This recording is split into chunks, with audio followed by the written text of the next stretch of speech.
Yun mga kaibon, yan, another day, another kwentuhan na naman tayo about sa pag-aalaga ng ibon. Yan, for today's video, yan, pag-usapan natin ang grits at redstone para sa ating mga alagang parakeets.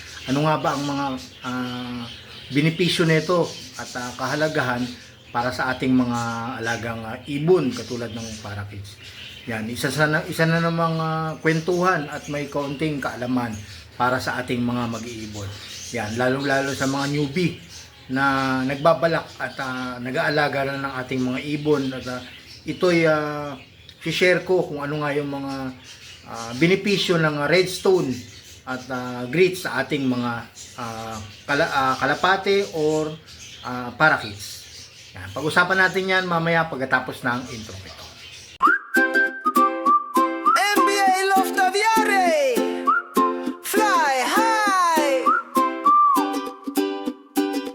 Hanap mo ba ay gabay sa pag-aalaga sa parakeets at lovebirds? Kami ang una. MBL of Taviari, kaibigang mapagkakatiwalaan. Sulit na mga ibon, laging maaasahan. Kalapate at paraket, sabay na lilipad. Kaalaman sa pag-aalaga, dito ilalantad.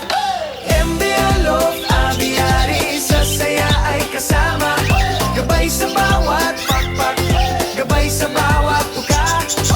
Lovebirds at parakeets, alagang totoo. MBL of Aviary, para sa inyo to. Kulay ay makulay, buhay ay masigla. Sa aming channel, kaalaman ay makuha. Tips sa pagpapakain at tamang kulungan. Sa MBL of, kayo ay tutulungan. Huwag nang mangamba, ang ibon mo'y ligtas. Sa gabay naming tapat, saya'y walang wakas. Kalapati at paraket, sabay na lilipad. Kaalaman sa pag-aalaga, dito ilalantad. MBL of Aviary, sa saya ay kasama. Gabay sa bawat pakpak, gabay sa bawat tuka. Lovebirds at parakeets, alagang totoo. MBL of Aviary, MBL of Aviary, fly high.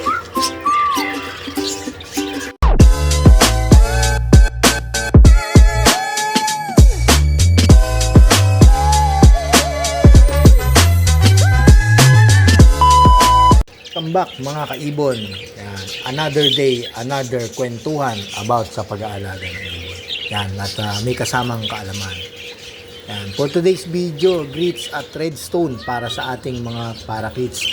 Ano nga ba ang kahalagan ng grits at redstone para sa ating mga alagang parakeets? Hindi lang to sa mga parakeets pwede rin to sa mga kalapate, manok. Yan. Kasi ayan yung mga nagbibigay sa kanila ng sustansya na makukuha sa grits at redstone. Yan, yung calcium na yan. Kasi nandyan lahat yung mga benepisyo na dapat makuha ng ating mga alagang ibon katulad nga ng parakeets. Mga kaibon yung sinasabi sa inyong grits at redstone. Yan. Makikita nyo, yan yung mga shell ng kinakain ng ng ating mga ibon kasi source of calcium. Yan, itong grits na to. Magbibigay tayo sa kanila. Yan.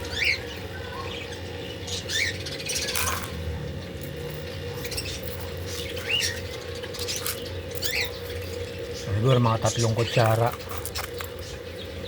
Mga treats nila yan. Yung gusto nilang kainin. Lalagay lang natin doon sa loob ng kanilang patukaan. Ayan nga mga kaibon, yan, nilagay na natin yung grits at redstone sa kanila. Bali nagpakain na pala ako ng kanilang seeds, ang canary mix. Yan, katatapos lang nilang kainin. Yan, at itong grits na to at redstone ay kanilang treats lang pwede nating ilagay yan sa kanila na i-refill na lang natin, refill na lang. At kung gusto lang nilang kainin, kasi ayun yung nagpapatunaw nga ng kanilang mga kinain. Ang grits nga ay at redstone ay mga suplementong ligtas at kapakipakinabang para nga sa ating mga alagang parakeets. Yan, mapansin nyo talagang tumutuka-tuka ang ibang parakeets, at mamaya mapansin nyo talagang kakain na yan pagkatapos nilang kainin yung kanilang mga seeds. Siyempre ang grits at redstone, siyempre tumutulong din yan sa kanilang panunaw. Yan, gaya ng sabi ko kanina, nagpapabilis ng pag-digest ng kanilang mga kinain. Yan, at nagbibigay ito ng mga solidong mineral sa kanila. Yan. Siyempre, doon muna tayo sa benepisyo ng grits, kung ano nga yung grits na yan, kung ano yung mga component ng grits na yan, na gustong-gusto nga ng ating mga alagang parakeets or kahit anong klaseng ibon. Yan. Doon muna tayo sa grits, mga kaibon. Siyempre ang grits ay karaniwang binubuo ng durog na kabibe. Yan, kabibe, mga eggshell, tapos talaba. Tapos may mga component din yan ng mga bato tulad ng sa mga buhangin at sa iba pang mineral.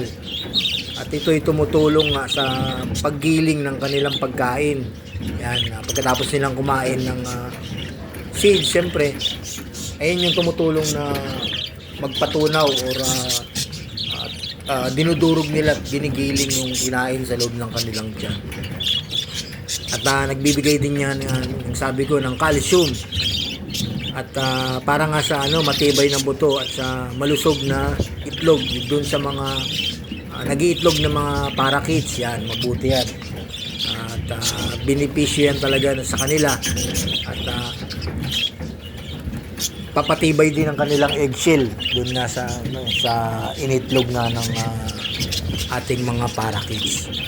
Yan, ayun yung mga component ng grits. Mga shell yan ng talaba, kabibe, mga bato. Tapos nandiyan pa nga may mga buhangin. Tapos doon naman tayo sa sa redstone. Ano nga ang mga benepisyo nito at kung ano nga yung mga component ng redstone na yan, at gustong-gusto nga ng ating mga ibon. Siyempre ang redstone isang uri ng luwad. Yan, isang uri ng lupa na naglalaman ito ng mga mineral at tumutulong sa pag-alis ng mga lason or toxic sa katawan ng ating mga ibon tulad ng parakeets. Yan ay natural antibiotic sa kanila na nag-aalis ng mga toxin. Yan, toxic sa kanilang mga katawan at nagpapanatiling matibay ang pagdumi. Yan, nagpapabuo ng dumi nila kasi may mga tendency na pag yung nagtatae kailangan talaga ng may makain silang mineral para nga tumigas yung kanilang mga dumi. At yun nga, kapanikinabang nga din yun sa mga nag-iitlog or bubuntis na ating mga alagang ibon. Siyempre, tumutulong din yan sa pagbuo, yung pagkorte or paghulma ng size ng kanilang mga itlog. Yan. Tapos, siyempre, nandyan yung may nga pala ako, may kwento pala ako. Kung mapansin nyo sa mga gubat, di ba, yun yung mga large bird natin, mga kakatu, tapos may mga agila. Talagang doon sila pumupunta sa mga matataas na bundok, yung may mga lupa-lupa. Yun yung sinasabi ko sa inyo, component ng redstone. Yung kinakain nila yon. At yun nga, ang ginagawa nilang natural antibiotic para maiwas nga yung kanilang mga kung meron mang sakit. Yan, ayun yung nagpapatanggal nga ng kanilang mga toxin sa katawan. Kaya talagang beneficial yan kaysa sa wild. Yan, sa wild tapos dito sa ating captivity. Kaya kailangan din talaga ng grits at redstone. Yan, ano nga ang tamang pagbibigay sa kanila? Yan, siyempre maglalagay lang tayo ng tamang tamang dami sa at hiwalay na lalagyanan. Yan, katulad nito, niwalay ko yung lalagyanan ng seeds at saka sa maliit lang na patukaan, yung grits lang.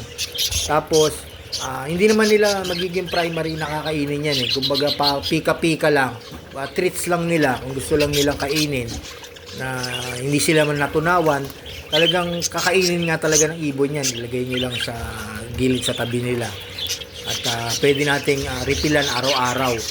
Yan, kung mapapansin nyo pagka medyo nadumihan na nga, nataihan na nila, palitan nyo na lang, tapos lagay nyo uli. Yan, everyday yan, dyan nyo ilalagay na yan, treats na lang nila yan. Tapos syempre palitan natin yung yung kanilang tubig araw-araw. Yan, maglalagay din tayo ng malinis na tubig. Tapos kasabay nga ng mga grits na yan. Siyempre pagka nakakain nila yan, kailangan nilang may sa katawan. Siyempre baka nga sila mabilaukan sa tao nga, kailangan ng yan ng panulak. Nga sabi ko kaganina, itong grits na to ay hindi natin pwedeng gawing primary feeds katulad ng mga seeds. Ito ay isang treats lang dahil ito ay natural antibiotic na sa kanila. Pwede na nating isabay nga, ipagsabay ang seeds at grits. Yan. Pwede rin sa mga gulay. Yan. Pwede nating isabay sa kanila yan. Wag lang natin gagawing primary feeds yan. Dahil yan lang yung parang tumutunaw sa kanilang mga kinain. Siyempre pag wala silang kinain, ano yung itutunaw ng grits na yan? Siyempre kailangan din na may kinain. Kahit na sabihin natin bigyan nyo lang ng gulay, green leafy vegetable, pwede na yan. Tapos yung grits kakainin na yan nila. Tapos everyday tubig, palitan. Kung may vitamins, yung vitamins na yan, 5 oras nyo lang, tapos palitan nyo kasi napapanis yan. Pag plain water naman, araw-araw nyo papalitan kasi pag nadumihan yan, pag nainom nila, pwede silang magkasakit. Yan. Ayun nga yung mga kaibon, yung ang kahalagahan nga ng redstone at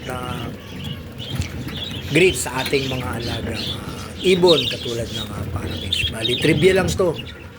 Yun sa mga newbie para alam nila kung ano nga yung grits at redstone. Siyempre alam na to ng mga batikan sa mga mag-iibon, yung mga matatagal na. Ibinibigay din nila to sa kanilang ibunan.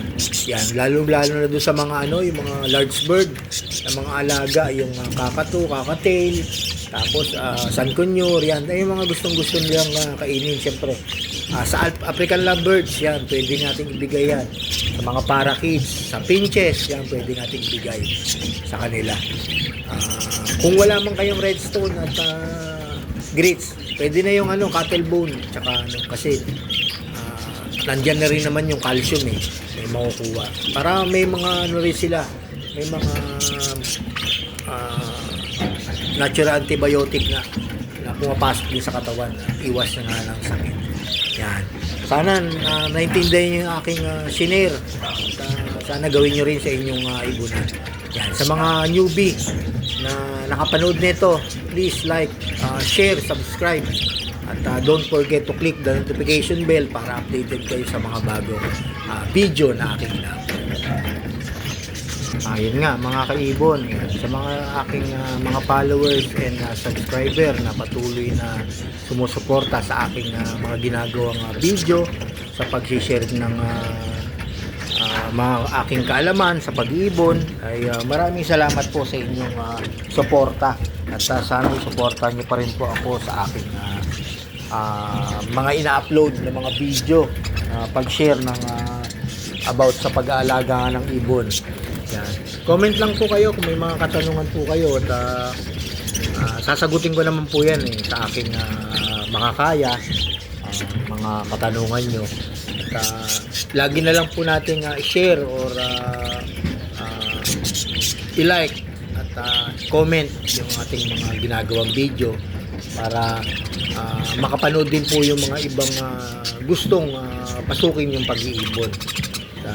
Dahil nga ang pag-iibon ay isang stress reliever natin na pag galing tayo sa trabaho or kahit anong activity, na pag nakita natin ang ating mga ibon na masaya, naglalaro at mga ingay dahil nga sa mga kanilang huni, siyempre napapalitan natin yung pagod natin, napapalitan ng saya at nakakatanggal nga ng stress pag nakikita natin sila. Yan. Patuloy lang po tayong